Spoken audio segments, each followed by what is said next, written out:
Vibra Finance, we seek out the hidden gems in cryptocurrency. We will tailor your portfolio to work for you. Are you ready to transition your investments from traditional markets to cryptocurrency? Are your coins staked and earning interest? Are you overwhelmed with all the jargon in crypto? Is your portfolio underperforming and you want to reposition into consistent winning blue chip coins and viable projects? Do you feel like you missed out on DeFi, Metaverse, and NFTs? Here at Vibra Finance, we provide you with the data, skills, and tools you need to stay on top of the digital asset market. Vibra Finance, we are the future of crypto.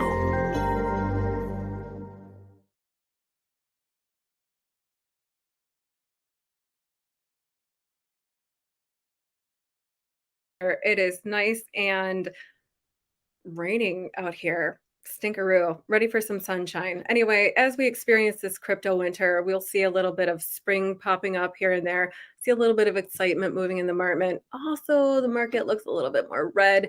Could be some reaction to the news from the Fed, could be reactions to other stories that we've been hearing today. So if you haven't already, please follow and like us on Vibra Finance on Twitter.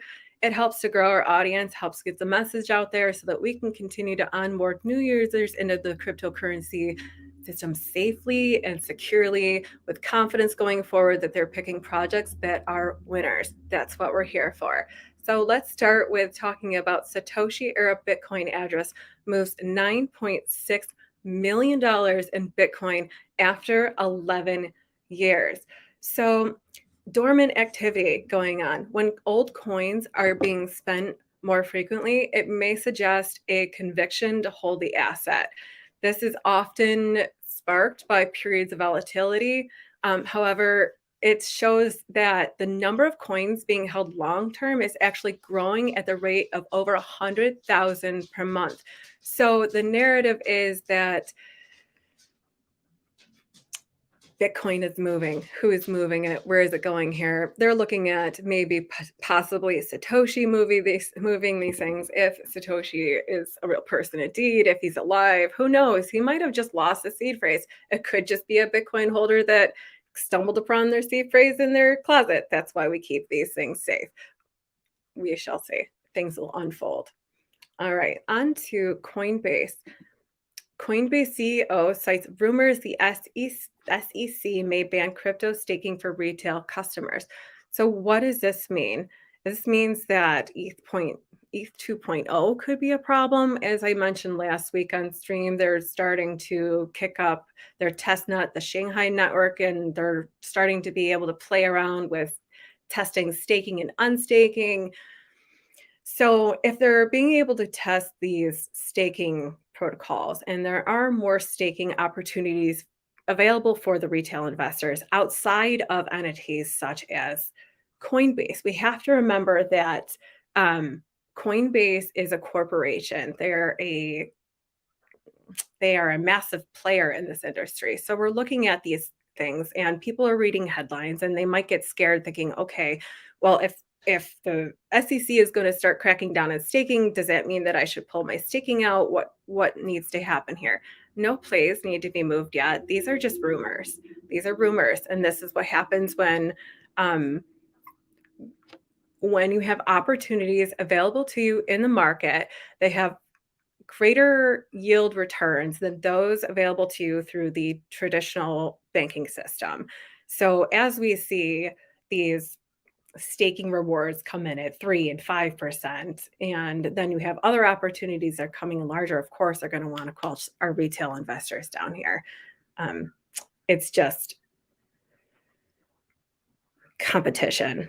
And although competition can be healthy, competition for major entities can also be scary when you're talking about the true script of what crypto stands for, which is to get these coins, these tokens, this confidence behind their financial freedom in their own hands. So we're going to see more of these headlines flooding everything out of the market. Here we see actually, this is a little bit fun in the market. NFTs get physical with the real world first real store open in Dubai. So Dubai is the hub of the Middle East.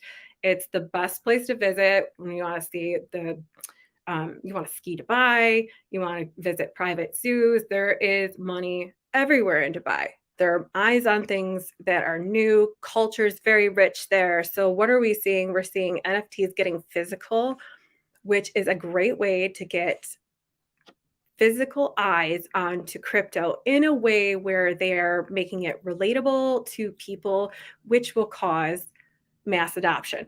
Now, I know the popular opinion out there is that JPEGs are useless and they're just useless pictures. I mean, this is funny when you're looking at a whole building that is set up like a museum. And actually, I do like this. So I like to see these things.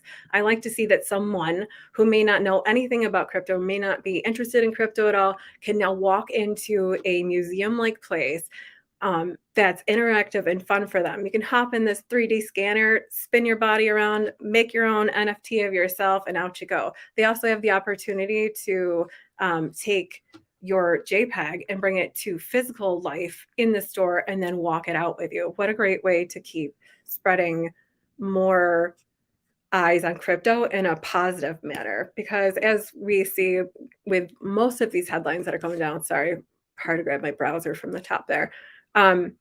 We're going to see more headlines flood in. SEC's investigating crypto Kraken exchange over securities violations.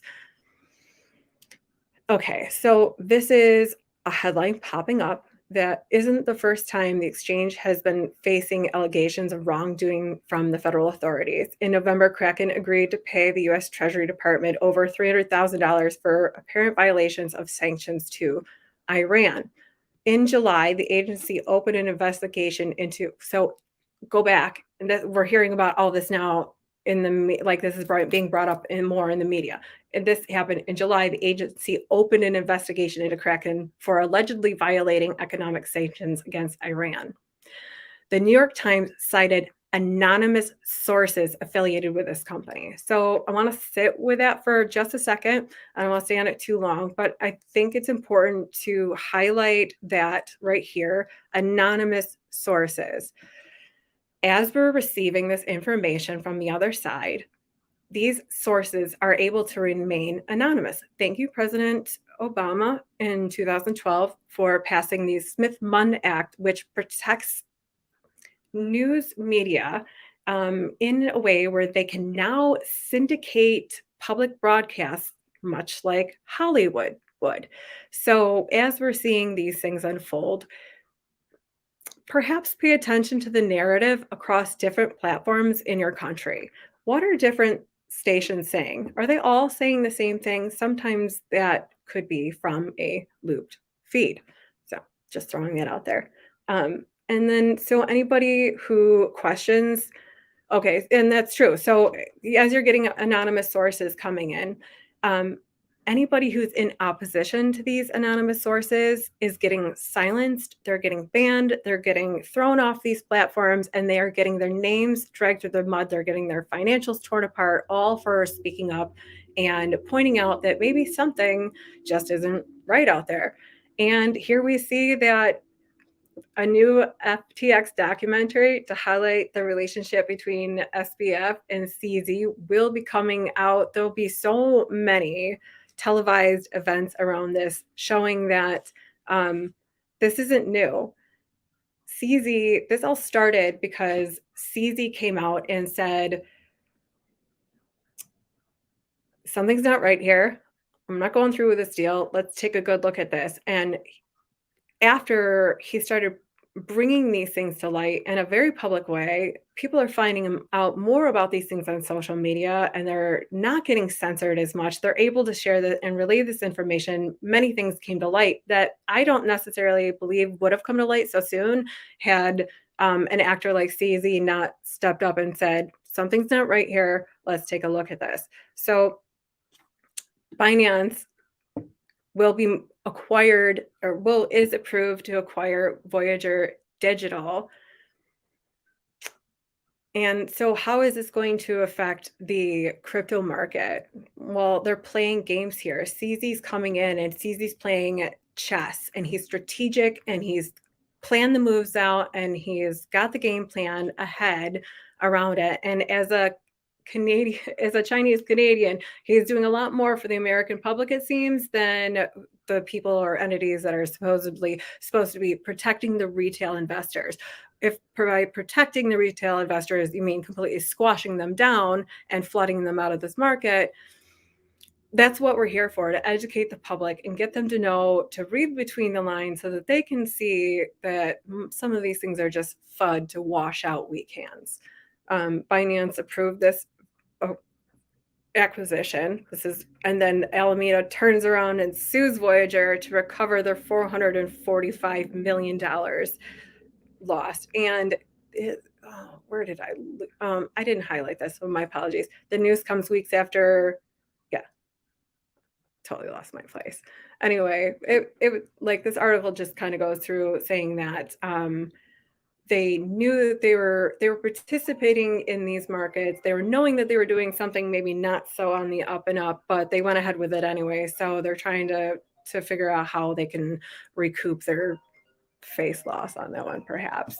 Here we go. Voyager Digital has requested copies of a series of documents that involve communications between FTX, the Security and Exchange Commission, the Department of Justice, and the subpoena also include a request for documents related to Caroline Ellison and Gary Wang's admissions.